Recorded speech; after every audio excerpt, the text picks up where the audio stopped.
Hey there, good evening guys. Thanks for watching here.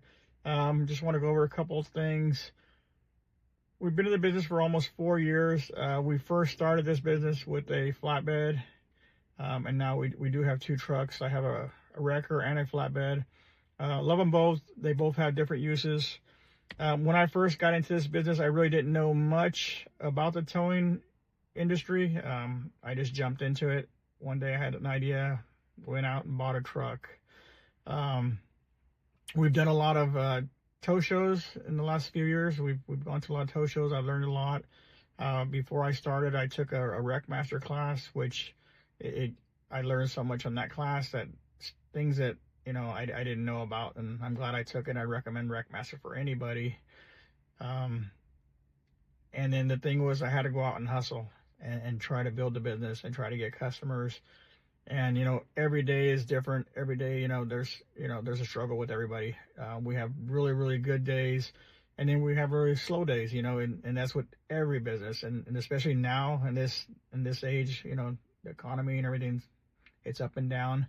But I'm not going to tell you everything, because I'm going to do a lot of videos, and I might repeat myself, or I might tell you new stuff.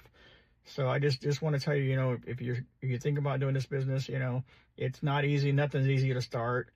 But you got to go out there and hustle. When I first started, I went everywhere I could, every shop, every business, everywhere I could think of, gave them my business cards, handed them out, kept going and seeing people, and it's all about customer service, how you treat the people and how you treat their vehicles. And just try never to lie to anybody. I'm always, try to be as honest as I can when someone calls me and says, can you pick my vehicle? How long will you be there? Where you're at? Now I've built a relationship with some of my customers that when they're not in an emergency to get a vehicle towed, they'll tell me that the vehicle's, ready for pickup whenever I'm ready for it. Or they'll break down and leave a vehicle somewhere, and they'll put the keys under the seat or under the floor mat for me. And that way, it's not a hassle for them. They leave it there. It's not going anywhere. It's broke down, whatnot. And they don't have to stay there and wait for the vehicle. So thanks again. Like I said, appreciate everything you guys do. Thanks for watching. We need to get this vehicle out here. The spot is very tight, so there's no way I'm going to be able to hook up here and make that turn. So I called them right now, and I need this vehicle moved, and possibly this one also, just to be able to back in here at an angle and get out without damaging anything. I think I can get away with just doing this one right here, but I'll have them do that one too. I'm going to have to dolly the rear and then pick it up from the front. We're going to put dollies in the back. I did already pop the hood. There is an emergency neutral switch in there, and I did lift that already, but the e-brake is stuck on park, so it's completely locked up right now. The whole system's locked. I have the key. The key must be unprogrammed also. That's why they sent us to pick it up, because they couldn't even get it neutral. And they're the technicians here. I can't find another way to do it. If someone knows another way to get this in neutral, let me know. Or actually out of the park position, because I already tried the switch there. I am going to have to put the dollies in the back. And this is really close to the fence, so my dolly bar is going to hit the fence. So we're going to have to figure that out. But I'm going to get the dollies. I'm going to get everything set up. I'm going to wait till they get here with the keys, and they're going to start moving these cars for me, I think. All right. So we just had those 2 vehicles removed, and yes, I'm definitely going to need it, because I got to see how tight it is in here. There's no way I could have backed up to it. So we had to move these 2 vehicles over right here. And I still got to put dollies on it, because it is all-wheel drive. Brakes are completely locked up. Key is not programmed. You can put a neutral from the hood release, emergency neutral switch. But even when you do that, the brakes are still going to be locked up. So we're going to have to dolly the rear.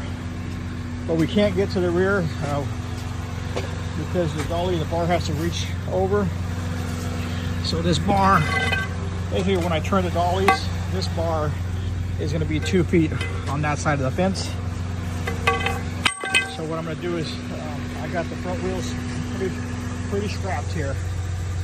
So we're going to drag the vehicle about a foot or two away from the fence, so that we can throw our dollies on there. I got this really tight so it won't come off.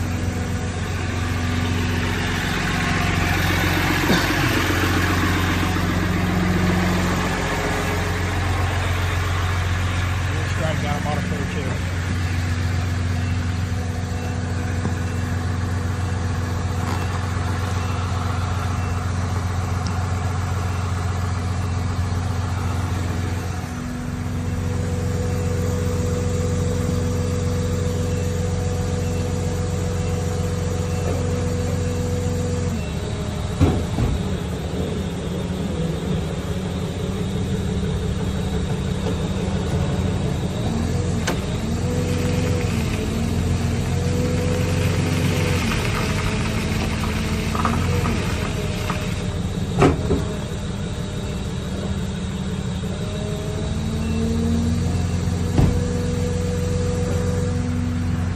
So we got that.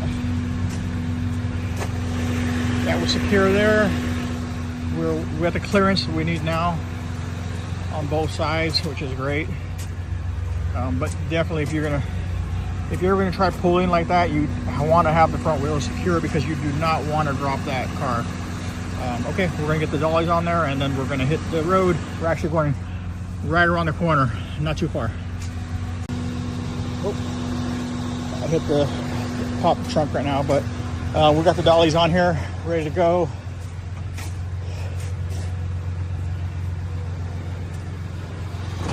Got it exactly where we want it. It's off the ground.